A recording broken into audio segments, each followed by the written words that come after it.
যোগাযোগ না থাকলে ফিরে যাওয়ার রাস্তাটা প্রকৃতি হয়তোবা আপনা আপনি বন্ধ করে দেয়। দেখুন, রেল লাইনের মাঝে মস্ত বড় গাছ। মানুষের জীবনেও তাই ঘটে।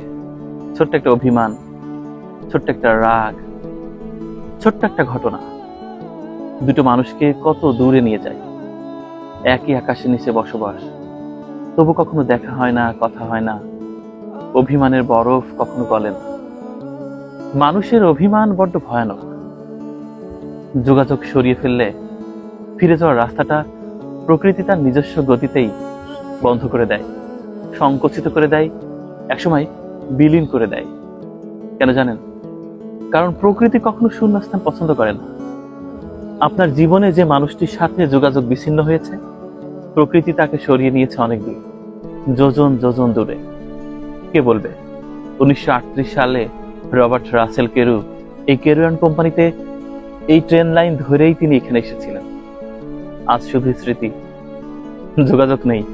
তাই প্রকৃতি এখানে মস্ত বড় গাছ তৈরি করে দিয়েছে। প্রকৃতি এমনই, প্রকৃতি তার মতোই চলছে।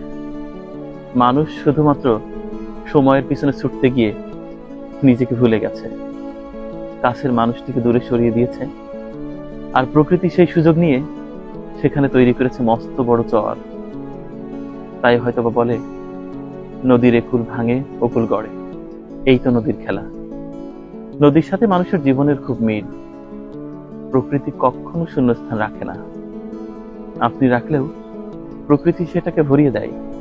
যার সাথে যোগাযোগ বিচ্ছিন্ন হবে, প্রকৃতি তাকে আপনার থেকে অনেক দূরে নিয়ে যাবে। কখনো আর দেখাই হবে না।